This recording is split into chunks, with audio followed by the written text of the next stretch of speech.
इस लेक्चर में हम लुक अप फंक्शन की बात करेंगे जो गूगल शीट के अंदर और एक्सेल के अंदर भी यूज़ होता है।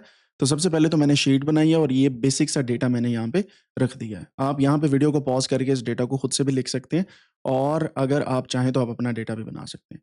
तो लुक अप फंक्शन क्या करता है, मैं यहाँ पे फ़ॉर्मूला लिखता हूँ इक्वल टू, यहाँ पे लिखता हूँ लुक अप। जैसे मैं लुक अप फंक्शन लगाऊँगा तो इसका मतलब ये है कि आप कोई भी चीज़ सर्च कर सकते हैं। तो क्या सर्च करना है? मैं सर्च करना है पार्ट नंबर 126। 126 पार्ट नंबर लिखने के बाद कॉमा, फिर मैंने सर्च रेंज बतानी है, सर्च रिजल्ट एरे इसके बाद देनी है और फिर रिजल्ट रेंज बतानी है, ठीक है? सो यहाँ पे मैं सेलेक्ट करता हूँ सर्च रेंज, यहाँ पे सर्च करना है कॉमा। अब मैंने बतानी है रिजल्ट रेंज, तो ये रिजल्ट रेंज है और अगर मैं कॉमा दोबारा लगाता हूँ तो यहाँ पे मेरे पास कुछ भी नहीं बचा और इसको करने के लिए। अगर मैं यहाँ पे क्लिक करूँ देन यू कैन फाइंड कि हमने यहाँ पे सर्च रेंज बतानी होती है और यहाँ पे हमने बतानी होती है रिजल्ट रेंज।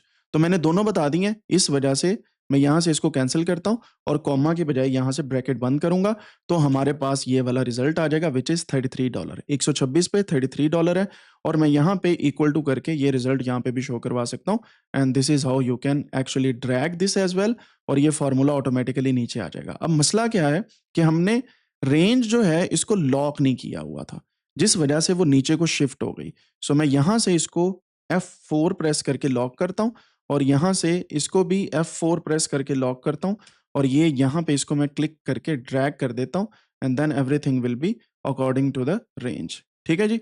तो ये मेरे पास आ गया। अब अगर आप चाहें तो इसको और तरीके से भी कर सकते हैं, it's totally up to you, लेकिन मैं इसको रिमूव करता हूँ यहाँ से। इस तरीके से आप लुकअप फंक्शन को यूज़ कर सकते हैं to search across the table. Range बताएँगे, सर्च की पूरी एरे बताएँगे, एरे होता है कॉलम के अंदर जितनी वैल्यू है, फिर रिजल्ट्स जो आपने प्रेज़ेंट करना है उसकी वैल्यू। तो 126 के अगेंस्ट वैल्यू आ रही है $33, तो यहाँ पे वो प्रिंट हो गई है। See you in the next one.